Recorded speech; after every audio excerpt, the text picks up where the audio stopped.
প্রকৃতি হচ্ছে আল্লাহ তাআলার সৃষ্টিকৃত এক অপার বিস্ময়। তাই যদি কখনো কোনো কারণে মন খারাপ হয় বা কারো কোনো কথায় কষ্ট পেয়ে মনে অনেক ব্যথা হয়, মনটা খারাপ হয়ে থাকে, তখন যদি কারো কাছে শেয়ার করার মতো কোনো আপনজন না থাকে, কোনো দুঃখ করবেন না। প্রকৃতির দিকে তাকাবেন, দেখবেন আস্তে আস্তে মনটা এমনি আল্লাহ তাআলা শান্ত করে দিয়েছেন, মনটা আগের থেকে অনেক ভালো হয়ে গিয়েছে। মানুষ হচ্ছে সৃষ্টির সেরা আশরাফুল মাখলুকাত, আর সেই সৃষ্টিকে খুশি করার জন্য, তাদের মন ভালো রাখার জন্য আল্লাহ তাআলা পৃথিবীতে যত কিছু আছে সব কিছু সৃষ্টি করেছেন। যেমন এই যে দেখুন, একটা গাছে কিন্তু একটা মাছরাঙা পাখি বসে আছে। একে দেখলে কিন্তু আপনার মন যতই খারাপ হোক, আলহামদুলিল্লাহ ভালো হয়ে যাবে। হ্যালো এভরিওয়ান, আসসালামু আলাইকুম। আশা করি যে যেখানে আছেন সবাই আল্লাহর অশেষ রহমতে ভালো আছেন। আমিও আলহামদুলিল্লাহ অনেক ভালো আছি। আর যারা আমার এই ভিডিওটি দেখছেন, আমার চ্যানেলের পক্ষ থেকে সবাইকে শুভেচ্ছা এবং স্বাগতম জানাচ্ছি নতুন একটি ব্লগ ভিডিও দেখার জন্য। ভিডিওর কোথাও কোনো অংশ যদি ভালো লেগে থাকে তাহলে লাইক দিতে ভুলবেন না, আর বেশি ভালো লাগলে চ্যানেলটিকে সাবস্ক্রাইব করে দিবেন। সকালে নাস্তার পর্ব শেষ করে সব কিছু গোছগাছ করে দুপুরে রান্নার জন্য আবার সব কিছু একটু গুছিয়ে নিচ্ছি। আর এখন হচ্ছে মাছগুলোকে খুব ভালো করে ক্লিন করে নিচ্ছি। এই মাছগুলো গতকাল নুজহাতের আব্বু বাজার থেকে কাটিয়ে এনেছিল, কিন্তু বাসায় এসে দুপুরে এসেছিল, তো ওই সময় ফ্রেশ হয়ে গিয়েছিলাম, নামাজ পড়া হয়ে গিয়েছিল, খাওয়া দাওয়া হয়ে গিয়েছিল, যার কারণে ধুতে ইচ্ছে করছিল না, ওইভাবেই ফ্রোজেন করে রেখে দিয়েছিলাম। আজকে ফ্রিজ থেকে নামিয়ে খুব ভালোভাবে পরিষ্কার করে নিচ্ছি। আর এটা হচ্ছে ভেটকি মাছ। কে কোন নামে চেনেন জানি না, কেউ বলে পাতাড়ি মাছ, আবার কেউ বলে কোরাল মাছ।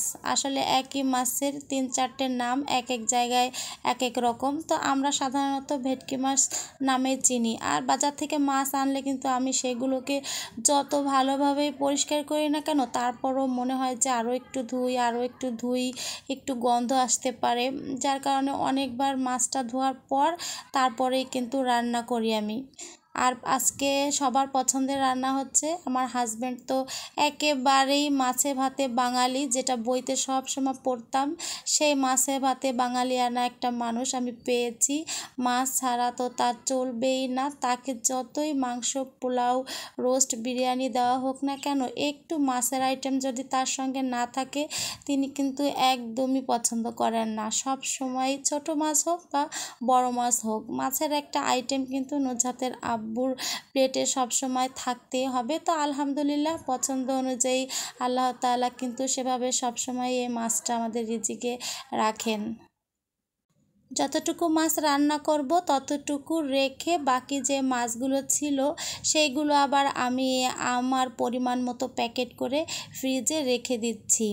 আর আজকে বাচ্চাদের পছন্দ মতো চিকেন রান্না করছি, যেটা ছাড়া বাচ্চাদেরও খাওয়া চলবে না। আর রাখছি সবজি, কারণ সবজি ছাড়া তো আমার একেবারেই চলে না। আর এই সবজিটা হচ্ছে লাউ, বরবটি আর আলু, এই 3টে সবজি একসঙ্গে দিয়ে তার সঙ্গে তো একটু চিংড়ি মাছ না হলে চলেই না। সব সবজিতেই কিন্তু আমি আলহামদুলিল্লাহ চিংড়ি মাছ দিয়ে রান্না করি, কারণ চিংড়ি মাছ ছাড়া সবজি খেতে আমারও একদম পছন্দ না। তাই সেই পছন্দের সবজিটা রান্না করে নিচ্ছি। আর এদিকে বাচ্চাদের জন্য যে মাংসটা রান্না করছিলাম, আসলে রিজিকের মালিক আল্লাহ তাআলাই। ঘরে আসলে আজকে আলু ছিল না, তো শুধু মাংসটাই চড়িয়ে দিচ্ছিলাম যে ভুনা ভুনা করে নিব।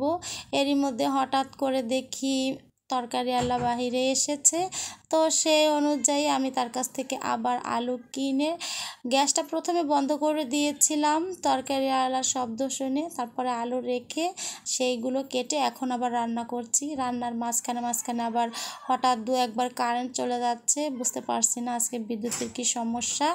তো যাই হোক, সব কিছু মিলিয়ে রান্নার কাজটা অনেকটাই শেষ হয়ে গিয়েছে।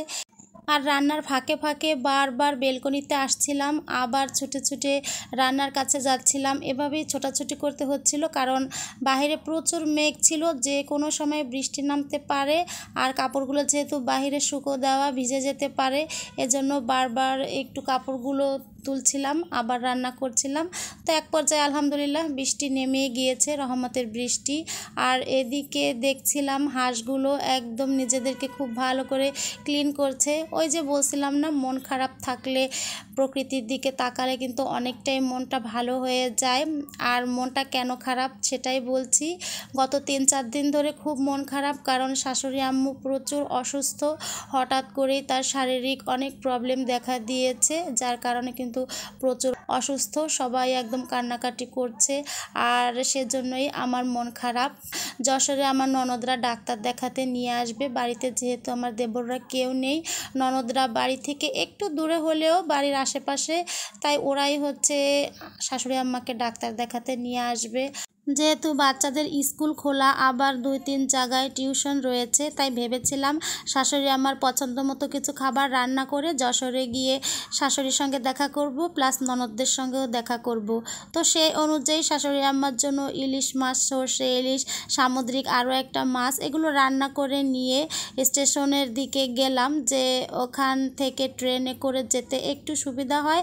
ট্রেনে গেলেই ওখান থেকে আবার ইবনে সিনা যে হসপিটালে তাকে দেখাবে, সবার সঙ্গে সেখানে গিয়েই দেখা করব, কিন্তু সেটাও হলো না, যার জন্য খুব মন খারাপ।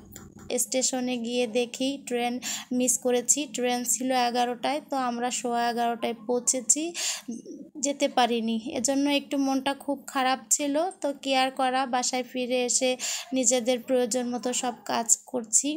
আর এই যে রান্না বাড়া শেষ করে একটু সেলাইয়ের কাছে বসেছি। এই অর্ডারগুলো আমার অনেক দিন থেকেই ছিল। আসলে যেই আপুরা আমার কাছ থেকে ড্রেস তৈরি করেন, আমার আশেপাশের অনেক পরিচিত, বাইরের কাজ অনেকটাই করা বন্ধ করে দিয়েছি, কারণ এখন ছেলে মেয়ের এবছর পড়াশোনার খুব চাপ, যার কারণে ওই অতিরিক্ত অর্ডারের ডিজাইনের কাজগুলো করতে পারি না, তাই অনেকটা কমিয়ে দিয়েছি। প্রয়োজনীয় কিছু কাজ করি, যেগুলো না করলেই নয়। সবার সুস্থতা ও দীর্ঘায়ু কামনা করে আজ এ পর্যন্তই রাখছি। আসসালামু আলাইকুম।